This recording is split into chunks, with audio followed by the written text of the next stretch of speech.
Our next guest is a very funny gentleman. One of the funniest comics in America. Really bloody funny. You were funny as hell.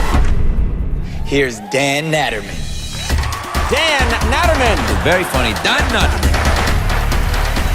Dan Natterman. Dan. I don't trust doctors. I used to think they knew what they were doing, and then I started seeing these commercials on TV for prescription medication. Apparently, we're supposed to tell our doctors what to prescribe for us. Like I saw the commercial for Prevacid, and you know what it says at the end of the commercial? It says, ask your doctor about Prevacid. And I'm thinking, shouldn't your doctor know about Prevacid? How's that my job? What, do you walk into your doctor's office? Yeah, there's nothing we can do for you.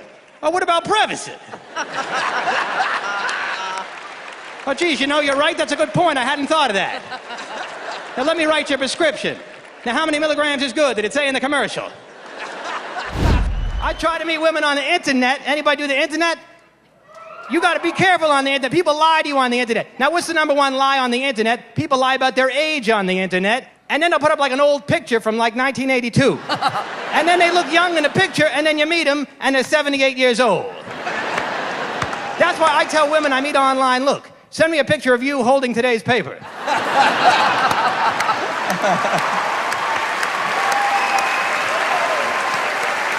One picture I saw on the internet, the Berlin Wall was in the background. And it was under construction. You know what amazes me most about kids? How easy it is to make one. I find that amazing. That to me is amazing, because I'm not a very handy person, you know, or anything. And yet I could create a human being, which to me is bizarre. Well, I can't even put together a TV stand from IKEA. And I certainly can't put one together by accident, that's for sure. Like, you know what I mean? I'm not going to wake up after a night of drinking and there's a TV stand in my apartment. You know?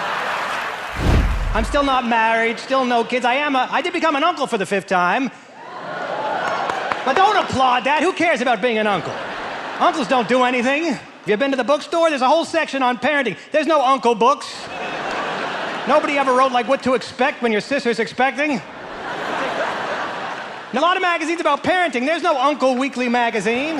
What would an article be in that magazine? Is your nephew out of control with drugs and alcohol? Well, since it's not your problem, here's some weekend getaway ideas.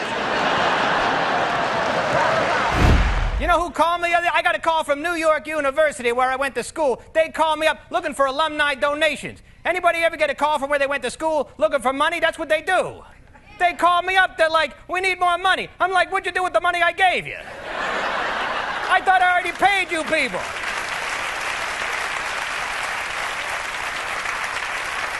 And nobody else does business like that. You don't go to a restaurant and then they call you up years later.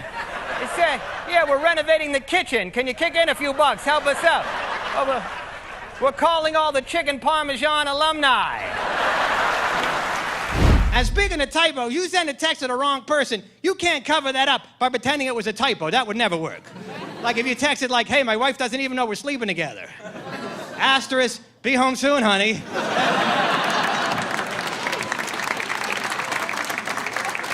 For me, the worst time for me that I ever texted the wrong person, I texted by mistake, come over, I'm horny, to my cousin Sheila. Well, I apologize. I was like, sorry, cousin Sheila, that was actually meant for somebody else, so sorry you came all the way over here.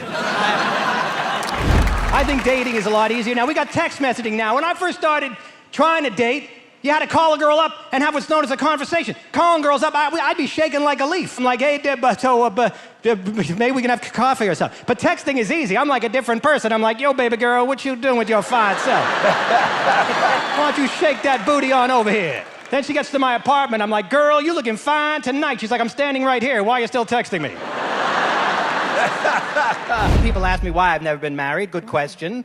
Probably because I talk to married people all the time. And you know what I'm not hearing? Enthusiasm. Ain't nobody selling this marriage thing. You wouldn't buy any other product if people talked about it the same way people talk about being married. Like if you went to buy a car and the salesman was like, well, this car, it's not easy. It's not easy, you know? You really got to work hard. It takes a lot of work. And there'll be good days and bad days with this car. I ask married people all the time, how do you like being married? At best, you know what I hear? So far, so good. At best. I ask people, how do you like Game of Thrones? They're like, oh my God. Thank you, everybody. That's it for me. That was good. I really like that. It was funny. Oh, stop it. No, sit down. Really. You've got it all. You got the delivery, your likability is there, and every joke was rock solid. As Heidi says, you are funny. You're really bloody funny. Awfully funny. This dude's funny. Always hilarious. Dan Natterman.